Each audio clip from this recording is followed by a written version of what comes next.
Welcome. INFOhio is happy to be bringing you today's breakout session, Engage Students in Grades 6 through 12 with Best Practices for Digital Reading. As a pre-recorded session, please revisit this session as often as you need to support your work with your students in your classrooms.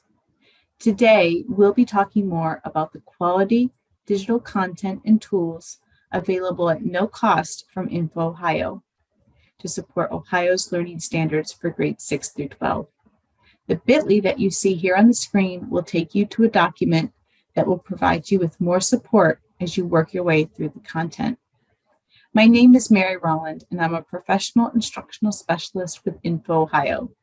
But before coming to INFOhio, I taught high school English for 14 years, and I'm really excited to share with you today many of my favorite INFOhio resources that I used with my students. So let's go ahead and get started.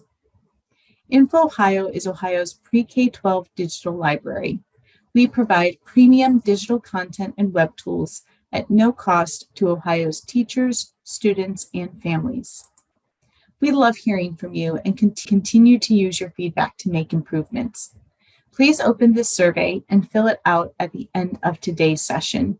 You can scan the QR code that you see on your screen, or you can find a link to the survey in the links document for this session.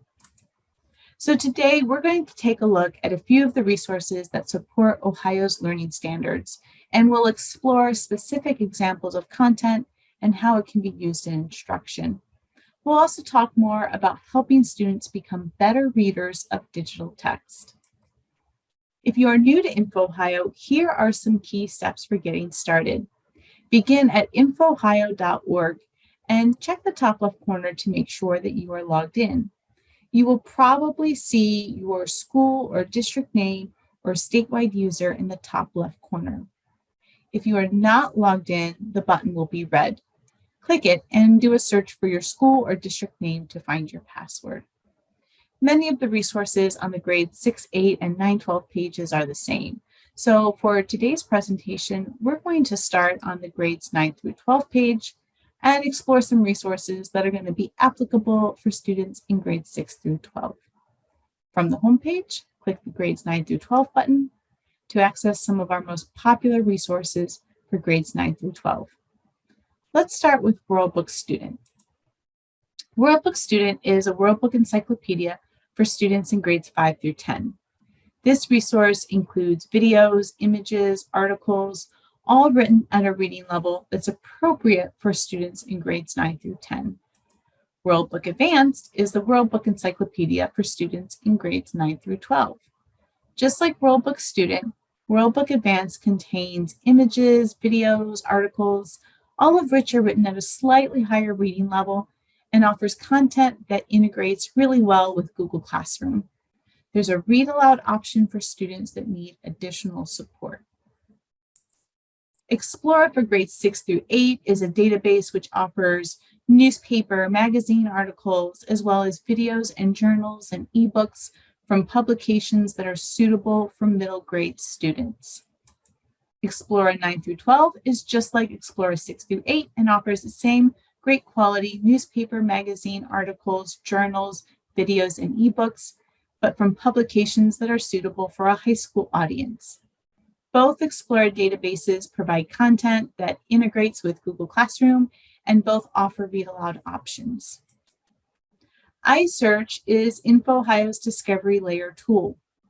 If your school library automates with INFOhio, iSearch can search both your library catalog and nearly all of the INFOhio databases like Explorer and Worldbook from one single search box. iSearch uses a tabbed interface to display search results to students. Results with lower Lexile levels are on the Basic Sources tab. Scholarly journals and more complex pieces of text are found on the Advanced Sources tab, the STEAM tab, and the Open Access tab. So the common link between or among Worldbook, iSearch, and Explorer is that these resources contain quality text that can be used in classroom instruction to support Ohio's learning standards. What's even better about this online text is that it is authentic. Authentic text is text that readers will find in the real world. Newspapers, websites, books, magazines, and even social media. It is not text that is created specifically to be read and tested on. Authentic text lives and changes, and it influences how we see the world. This authentic text is the key to producing students who are able to read, comprehend, synthesize, and create for lifelong learning. So let's talk more about students and online reading. How many of you have heard this from someone? Kids know everything about technology. My son's only 5 and he knows more than I do. What are your thoughts or reactions when you hear this? If you're watching this with a colleague, pause the video and turn and talk. So kids are proficient when using technology for entertainment and social interaction, but tech comfy is not the same thing as tech savvy, and it does not guarantee that their proficiencies will automatically grow into new and sophisticated literacies. It doesn't ensure that they'll become online infosumers or critical thinkers, or even be able to participate in that digital space. For many youth, their motto seems to be "In Google we trust," or at least according to a new study coming out of Northwestern University. In this study, researchers explored the savvy web skills, or lack thereof, of college students as it relates to search strategies and their ability to determine the credibility of their search results. Myth number 2, print will eventually be extinct.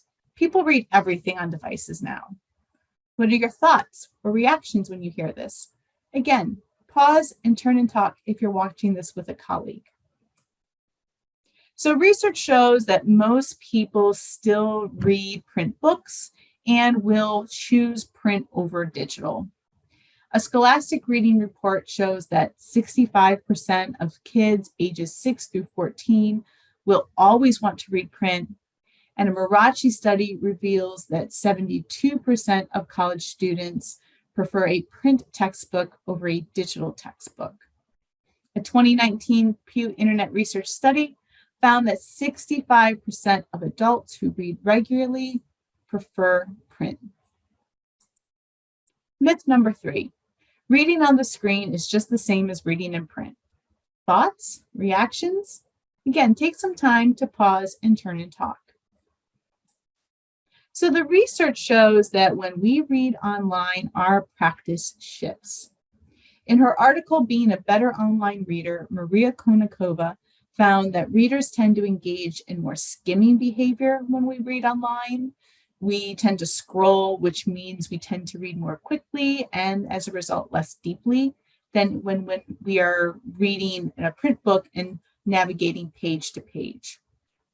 People also tend to scan to look for keywords. They tend to browse and read in a less linear, more selective fashion. We become tired from the constant need to filter out hyperlinks and possible distractions, and our eyes themselves may grow fatigued from the constant shifting screens and layouts and colors. And this is true for e-readers as well as computers. So to support 21st century students, it's important that educators provide scaffolding to help them become better users and readers of digital content. INFOhio's best practices for digital reading was developed with this in mind. We brought together teachers, librarians, and education professionals to work on this document.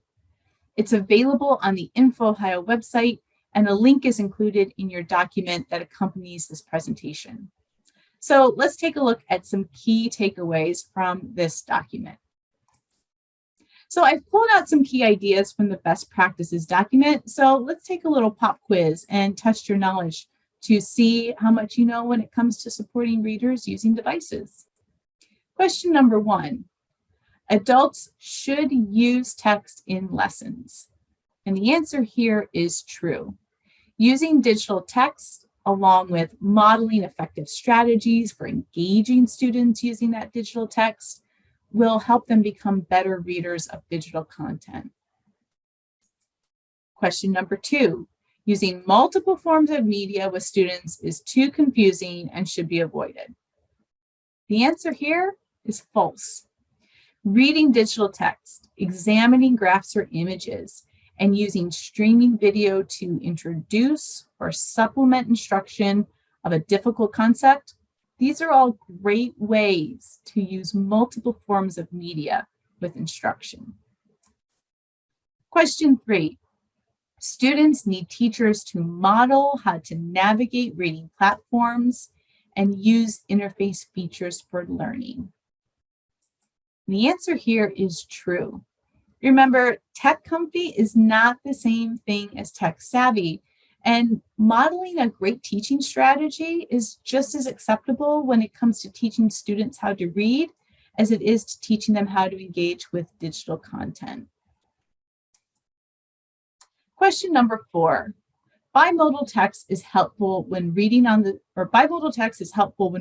screen to help build comprehension and fluency. And the answer here is true. And we'll see how this bimodal text works later in our presentation. So our ultimate goal is to create lifelong learners who can read in any text or any format, can consume media successfully, evaluate to determine whether it's reliable, accurate, and factual. And I call this reading in the digital wilderness. Social media, blogs, memes, online news, media bias, all of these contribute to the briars and brambles that can trip up students as they navigate their surroundings. A Pew Internet research study revealed that 64% of Americans found that made-up news caused a great deal of confusion. And if adults struggle to determine the validity of information, then our students are experiencing the same frustration. Before we can send any student into the digital wilderness, we need to prepare them, our digital natives, with the right tools to be successful. With intention and purpose, we can prepare students to thrive in a digital wilderness and help them avoid that cognitive overload so that they can engage in real learning. So starting now is the key to making sure we develop students who become adults that can read, think, and interpret. Think about your current students. In 5 years, what do they need to know now in order to be responsible users of digital text and good online citizens? Integrating quality digital content and using technology now for learning is important. So let's take a look at how we can use digital text from INFOhio combined with the best practices for digital reading to meet Ohio's learning standards. So today we're going to search for some resources to support this particular standard. It's a college and career readiness anchor standard for reading. And specifically, we're going to look at key ideas and details. Number 1, we want students across the curriculum to be able to read closely to determine what a text says. We want students that can make logical inferences from a text. And we want students that can cite textual evidence when they're speaking or writing to support the conclusions that they are drawing from the text. And I also want to be able to incorporate some of those best practices from digital reading. So to ensure that I met this standard in the classroom and to bring in some digital text, I would often pair nonfiction text with a short story or play or poem that we were reading in class. Doing so allowed my students to explore the modern day implications for the thematic question that the work of fiction is raising using that nonfiction piece of text. So one novel I taught was Fahrenheit 451. And here I've used iSearch to locate a nonfiction article that I could add to my unit on Fahrenheit 451. As I mentioned before, iSearch is INFOhio's discovery layer tool, and it allows me as the teacher to search nearly all of INFOhio's digital content from one single search box. So here's how I found the article using iSearch. Just like with any search interface, the key is to start with precise keywords. So if you look at the top, in the search box, I started with the keywords reading, fiction. And you'll notice that I'm looking at results on the Advanced Sources tab. This tab includes articles from magazines and journals that are usually written at a higher reading level. Along the left side of the screen, you can use limiters to narrow your search results. For this search, I used the source type limiter and I selected magazines. I scrolled through the search results until I found one that looked interesting and something that would support my Fahrenheit 451 unit. And I decided to look closer at this particular article called Novel Delights from Psychology Today. To view the article, I clicked on the View Download button. It's the blue button here to the right. And I arrive on the detail landing page for this article. So I started with the abstract. This article, that's right here, the abstract. This article explores the connection between reading, fiction, and empathy, which is perfect for my Fahrenheit 451 unit. I can share this article in its current format that we see here on the screen as an HTML, or I can share it with my students as a PDF. And we'll look at that PDF in a minute. I also have the option to save the PDF to the cloud. If I look on the right side of the screen, you can see I can share this article again directly with my students using Google Classroom, or I can save it to my Google Drive. Finally, the HTML version of this article offers a read aloud to help students who need to hear the text. They can click on the gear icon in the read aloud feature, and from there they can update the settings in order to turn on the enhanced text option. With that setting on, not only is the text read aloud to my students, but also highlighted for them at the bottom. They can follow along with the article as it's being read. Bimodal text can be a great feature for students who need additional support as they read. So when I saved this article to my Google Drive, EBSCO saved it as a PDF. And so the PDF version you see here on the screen is exactly as it would have appeared in the print version of the magazine. Sharing the PDF with students allows each student to use the comment feature to annotate the text as they read. One of the best practices for digital reading includes that students should engage, communicate, connect, create, and reflect when reading digital text.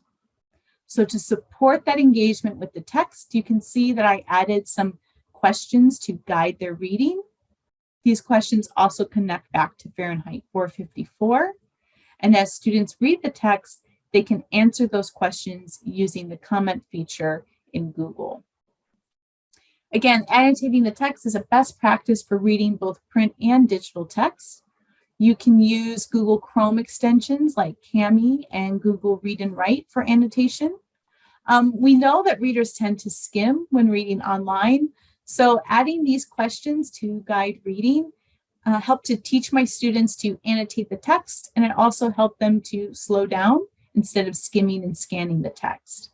And this allowed my students to come to class prepared to participate in class discussion. So we looked at one best practice for digital reading, annotating the text, but here on this slide, you'll find other key takeaways for using digital text in the 612 classroom. And because we only did a really quick overview of the resources today, I recommend using the INFOhio learning pathways to continue your learning about INFOhio resources. Classes in the INFOhio learning pathways are self-paced, online, and focus on many of INFOhio's resources and tools. They're also a great way to earn some contact hours. The 612 learning pathway offers classes for grade level appropriate resources with a focus on inquiry. Many of the resources we covered today have a class in the INFOhio learning pathways. You can find a link to the learning pathways in your links document. INFOhio launched a series called Monday Mini Lessons. Each Monday mini lesson is between 15 and 20 minutes, and it models best practices for digital reading using an INFOhio resource. You can check out the Monday mini lessons for the 6 through 12 classroom using iSearch, Points of View Reference Center, and many more. Again, you can find a link to these mini lessons in your document that accompanies this presentation. And if you want to stay connected with INFOhio and with other INFOhio users, then join the INFOhio community group on OpenSpace. You can navigate to openspace.infohio.org, click Groups from the top navigation bar, and then find our blue power icon under Featured Groups. You can also find a direct link to this group in the document accompanying this presentation.